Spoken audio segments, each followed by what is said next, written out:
प्यारे बच्चों, कक्षा 10 की गणित की कक्षा में आप सबका स्वागत है। Good morning. चलिए, हम पढ़ रहे थे द्विघात समीकरण, चौथा चैप्टर। इसका पहला प्रश्न हम लोगों ने हल किया था।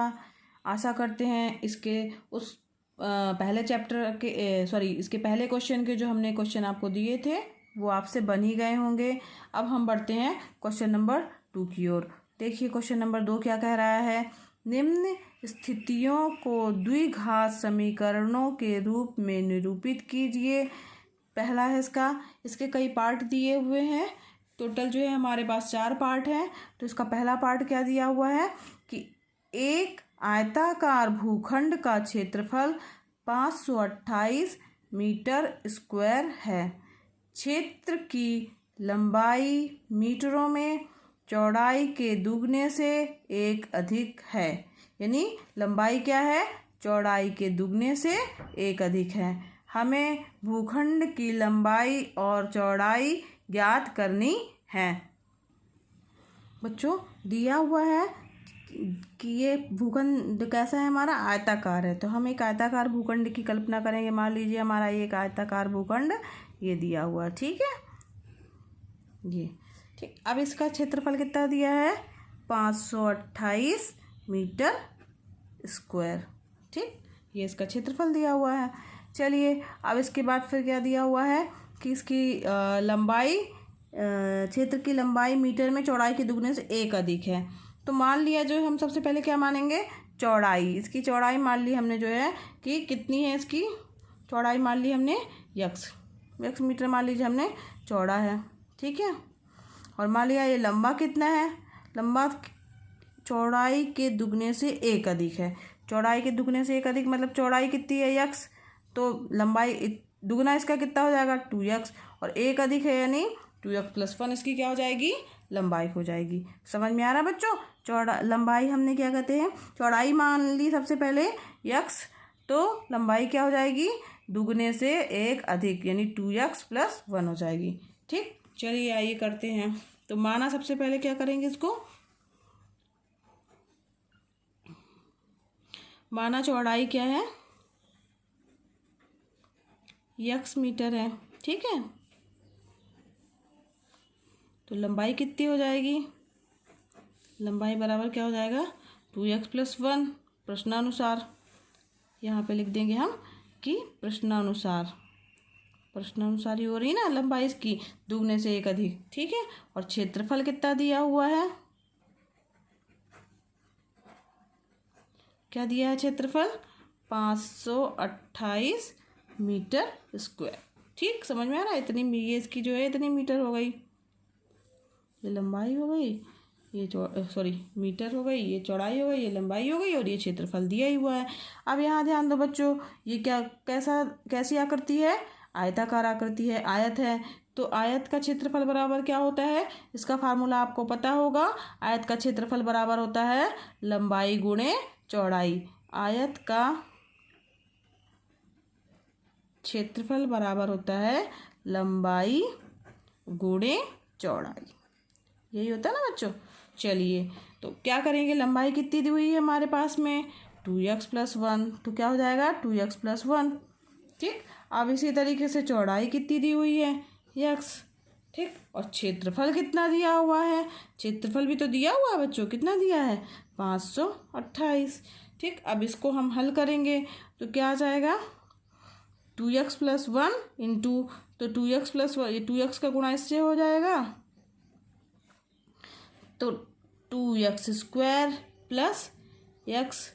अब यहाँ पे ध्यान दो, चूंकि द्विघात समीकरण के रूप में बनाना है तो उसके लिए नियम क्या है हमारा कि एक तरफ जो है जीरो होना चाहिए बराबर में और दूसरी तरफ सारे पद होने चाहिए। देखते हैं ऐसा करके, तो 2x² प्लस x माइनस 528 बराबर क्या आ जाएगा, 0। हम इस पद को इधर लेके गए हैं, 0 इस तरफ रख लिया है तो 0 बराबर हो जाएगा 2x² प्लस x माइनस 528 बराबर क्या आ जाएगा हमारे पास में, 0 प्राप्त हो गया, ठीक। अब यहाँ ध्यान दो, ये क्या ax² plus bx plus c equal to 0 के रूप का है, हाँ जी हाँ।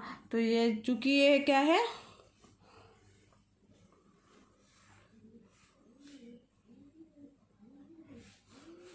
चूँकि a x square plus b x plus C equal to zero, जहाँ a does not equal to zero. चूँकि यह a x square plus b x plus C equal to zero, जहाँ a does not equal to zero के रूप का है, अतः यही इसका द्विघात समीकरण में निरूपण होगा। निरूपण करने के लिए कहा था ना, निरूपित कीजिए, निरूपण होगा, निरूपण होगा। ठीक है बच्चों, समझ में आ गया ये। चलिए इसी तरीके से इसका दूसरा क्वेश्चन जो है वो भी बहुत ही आसान है। तो दो क्रमागत धन पूर्णांकों का गुणनफल दिया हुआ है और हमें पूर्णांकों को ज्ञात करना है। ठीक है, तो पूर्णांकों को चूँकि क्रमागत दिया हुआ है, चलिए आइए इस क्वेश्चन को भी देख लेते हैं, इसे कैसे हल करेंगे। सेकंड पार्ट बच्चों, सेकंड पार्ट है, दो क्रमागत धनात्मक पूर्णांकों का गुणनफल 306 है, हमें पूर्णांकों को ज्ञात करना है। तो ठीक है बच्चों, यहाँ पे क्रमागत दिया हुआ है, तो सबसे पहले क्या करेंगे, माना क्रमागत का मतलब हुआ कि एकदम जस्ट आगे पीछे मतलब आपस में दोनों संख्याओं के बीच में कितना अंतर होगा बच्चों, केवल एक का ही अंतर होगा। तो क्या लिखेंगे, माना दो क्रमागत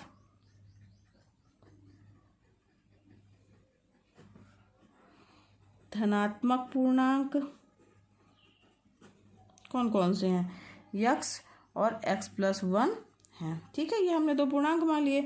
अब प्रश्न क्या कह रहा है हमारा, प्रश्नानुसार क्या होगा हमारे, प्रश्न कह रहा है हमारा कि दो क्रमागत धनात्मक पूर्णांकों का गुणनफल 306 है, यानी पहला गुणांक और दूसरा गुणांक। ठीक है, यानी दोनों पूर्णांक जो हैं ले लिए, पहला पूर्णांक और दूसरा पूर्णांक। ठीक, अब इनको क्या किया है, इनका गुणनफल कर दिया है। तो कितना दिया हुआ है प्रश्न के अनुसार कि 306 है, तो ये गुणनफल के रूप में लिख दिया। अब यहाँ पे इसको आगे हल करेंगे तो क्या आ जाएगा बच्चों, यक्स का गुणा यक्स से होगा यक्स स्क्वायर, यक्स का गुणा यक्स से होगा तो यक्स बराबर 306। इसको इस तरह से भी लिख सकते हैं, क्योंकि समीकरण के रूप में लिखना है तो सारे पद एक तरफ हो जाएंगे और बराबर ज़ीरो का निशान होगा। तो x square plus x minus 306 बराबर ज़ीरो। तो यह जो दी गई जो है शर्त के अनुसार जो है ये क्या है, एक द्विघात समीकरण आ रहा है। तो चूँकि क्या लिखेंगे, चूँकि यह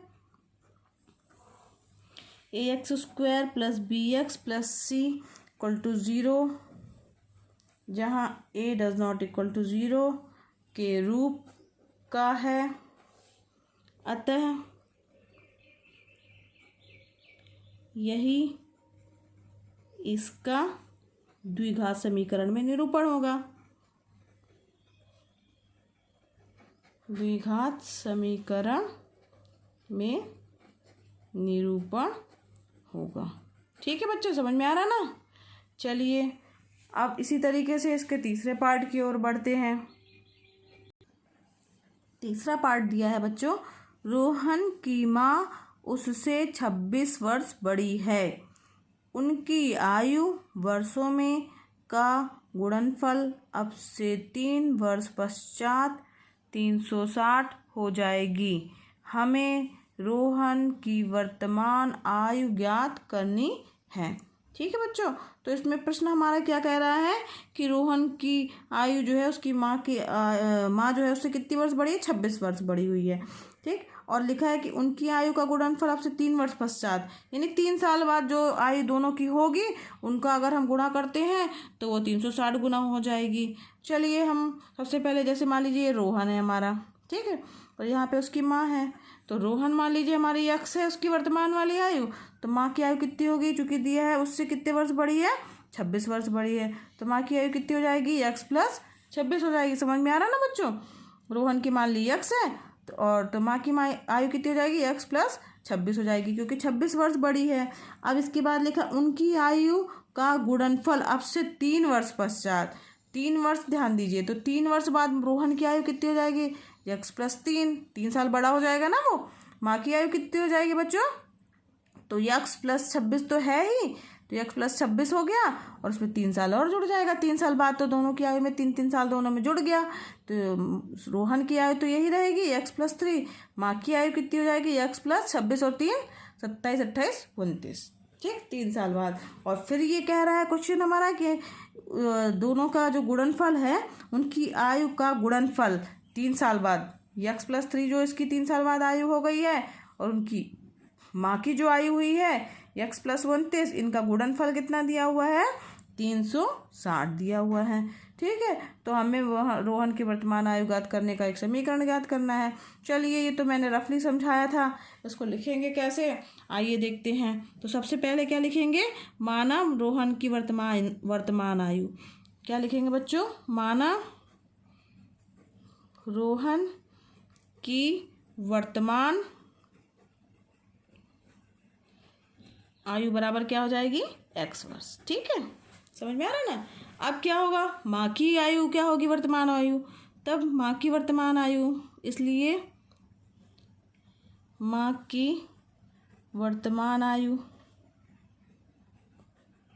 x प्लस 29 हो जाएगा, 26 वर्ष, ठीक है, क्योंकि दिया है ना 26 वर्ष बड़ी है। चलिए अब ये तो वर्तमान हो गई, अब 3 साल बाद कितनी होगी, तो क्या लिखेंगे 3 वर्ष पश्चात किसकी आयु, रोहन की आयु कितनी हो जाएगी बच्चों, 3 साल जुड़ जाएंगे उसमें, x प्लस 3 वर्ष हो जाएगी, ठीक है। अब इसी तरीके से 3 वर्ष पश्चात माँ की आयु कितनी हो जाएगी,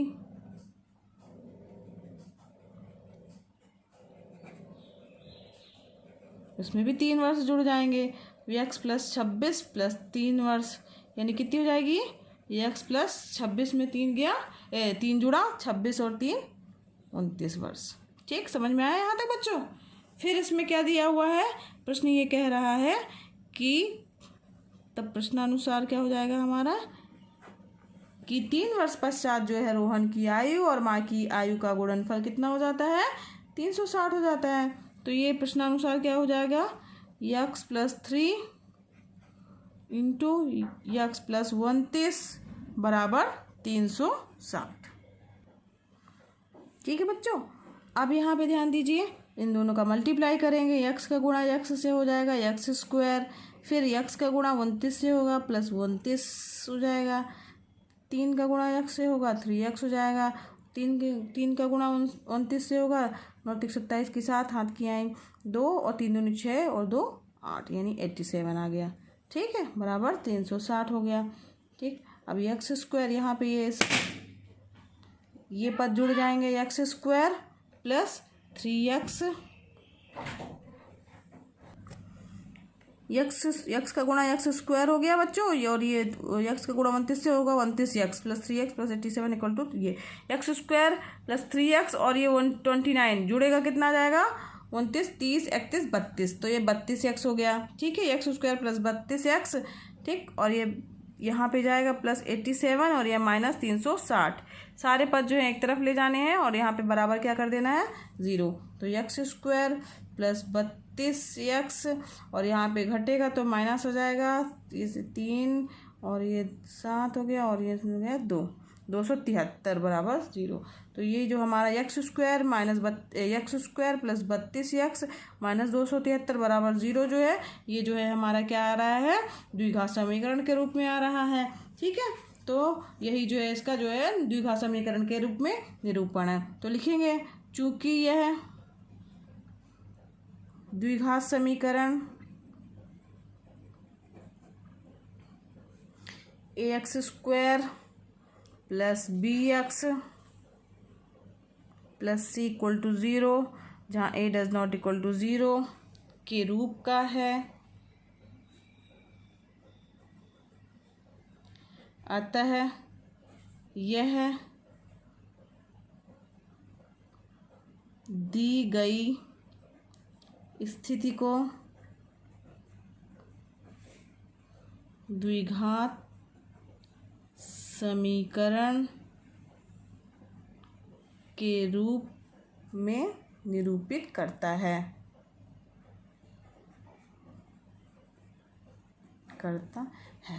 ठीक है बच्चों, समझ में आ गया ना। इसी तरीके से इसका एक लास्ट वाला पार्ट और बचा हुआ है आपका, ये आपका होमवर्क है। इसमें जो है रेलगाड़ी के बारे में दिया हुआ, चाल के बारे में। तो यहाँ ध्यान दीजिएगा, चाल बराबर क्या होता है, दूरी बटे समय। तो यही इसमें सूत्र लगेगा और इसी के अनुसार जो है ये प्रश्न इसका 4th वाला पार्ट आप करेंगे। ये आपका होमवर्क है, ये आप करिएगा। अब हम नेक्स्ट जो है प्रश्नावली 4.2 अगले क्लास में पढ़ेंगे। ठीक है बच्चों, थैंक यू।